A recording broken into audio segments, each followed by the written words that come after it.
चलिए आज हम दो उदाहरणों की बात करते हैं। पहला उदाहरण है, जब एक पेंसिल को पानी से भरे ग्लास में रखा जाता है तो वो टेढ़ी दिखाई देती है।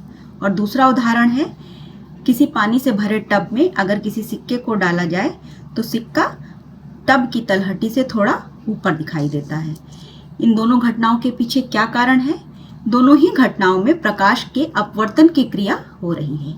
अब प्रकाश का अपवर्तन क्या है? जब प्रकाश की किरण किसी पारदर्शी माध्यम में गति करती है तो वह एक सीधी रेखा में गमन करती है, ये हमें पता है। परंतु जब प्रकाश किसी पारदर्शी माध्यम से एक पारदर्शी माध्यम से किसी दूसरे पारदर्शी माध्यम में प्रवेश करता है तो प्रकाश की किरण अपने पथ से थोड़ा सा परिवर्तित हो जाती है। या इसे हम इस प्रकार से भी कह सकते हैं कि जब प्रकाश एक पारदर्शी माध्यम से दूसरे पारदर्शी माध्यम में गमन करता है तो प्रकाश का पथ विचलित हो जाता है। इस घटना को प्रकाश का अपवर्तन कहते हैं या रिफ्रैक्शन ऑफ लाइट कहते हैं। चलिए इसे चित्र द्वारा समझते हैं। यहाँ पर दो माध्यम हैं, वायु तथा कांच। ये रेखा इन दोनों माध्यमों को पृथक कर रही है। प्रकाश की किरणें इधर से आ रही हैं जो यहाँ पर आकर इस माध्यम में यानी कि कांच में प्रवेश कर रही हैं। ये प्रकाश की किरण आपतित किरण कहलाएगी और जब ये कांच में प्रवेश करेगी तो ये अपने पथ से विचलित हो जाएगी और इधर मुड़ जाएगी, तो ये किरण अपवर्तित किरण कहलाएगी। यानी कि यहीं पर प्रकाश का अपवर्तन हो रहा है। ये सीधी रेखा जो इस पृष्ठ के साथ में लंबवत है, इसे अभिलंब कहते हैं। अभिलंब के साथ आपतित किरण जो कोण बनाती है उसे आपतन कोण या आई कहते हैं, और अभिलंब के साथ अपवर्तित किरण जो कोण बनाती है इसे अपवर्तन कोण या आर कहते हैं। अब अपवर्तन के दो नियम होते हैं। पहला नियम है, आपतित किरण, अपवर्तित किरण तथा आपतन बिंदु पर अभिलंब तीनों एक ही तल में होते हैं।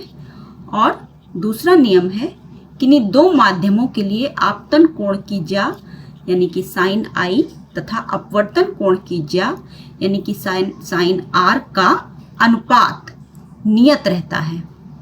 इसे स्नेल का नियम भी कहते हैं और इसके अनुसार sine I upon sine R एक स्थिरांक होता है जिसको n से दर्शाया जाता है। यहाँ पर आपतन कोण आई ये है और अपवर्तन कोण आर ये है। इन दोनों के साइन का अनुपात हमेशा एक स्थिरांक रहेगा।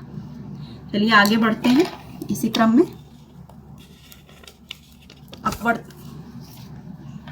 अपवर्तनांक के बारे में हम बात करेंगे।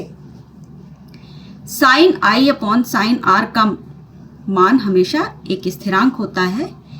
इस स्थिरांक के मान को दूसरे माध्यम का पहले माध्यम के सापेक्ष अपवर्तनांक या रिफ्रैक्टिव इंडेक्स भी कहा जाता है। जब प्रकाश की किरण किसी विरल माध्यम से सघन माध्यम में जाती है तो वो अपने लंब की ओर झुक जाती है, अभिलंब की ओर। और जब प्रकाश की किरण किसी सघन माध्यम से विरल माध्यम में जाती है तो अभिलंब से दूर हट जाती है। दूसरा पॉइंट यहाँ पर है। पहला पॉइंट है, प्रकाश का अपवर्तनांक दोनों माध्यमों में प्रकाश की चाल पर निर्भर करता है। प्रकाश का अपवर्तनांक दोनों माध्यमों में जो प्रकाश की चाल है उस पर निर्भर करता है। और प्रकाश की चाल निर्वात में 3 × 10⁸ मीटर प्रति सेकंड होती है और प्रकाश की चाल ही सबसे तीव्रतम चाल मानी जाती है जितनी भी चाल हैं उन सब में। यदि माध्यम 1 निर्वात या वायु है तब माध्यम 2 का अपवर्तनांक निर्वात के सापेक्ष माना जाता है। इसे माध्यम का निरपेक्ष अपवर्तनांक कहते हैं।